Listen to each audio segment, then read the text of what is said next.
Pogi.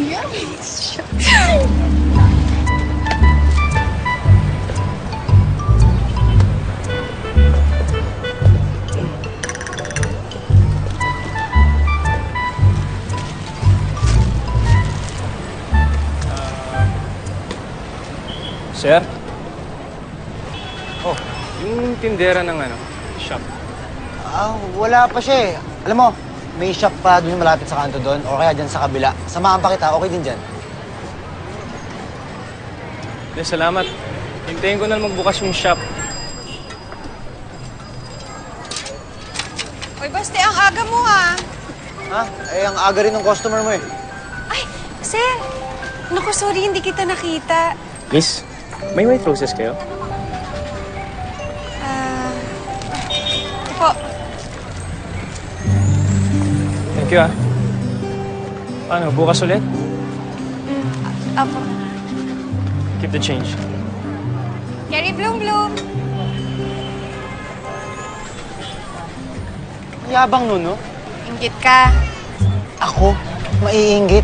Eh, nakadamit lang yun eh. Bigyan mo ako ng mga ganong damitan.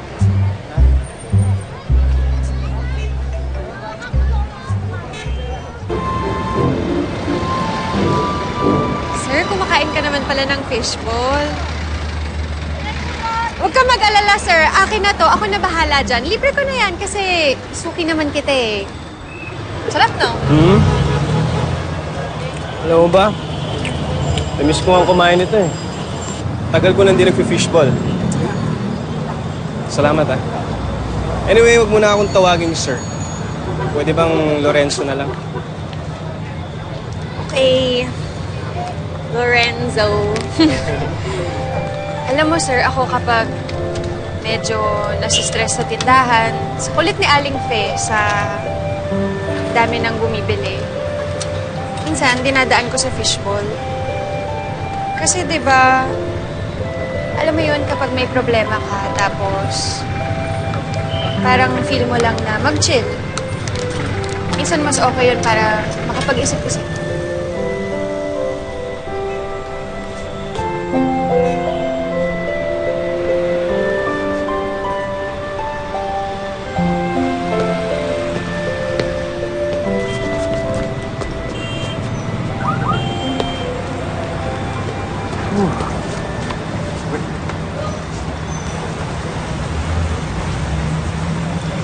May problema ba? Wala ako, sir. Ang ibig sabihin ho nun eh, ingat ho kayo. Balik ho kayo, ah. Ah, Sige ho.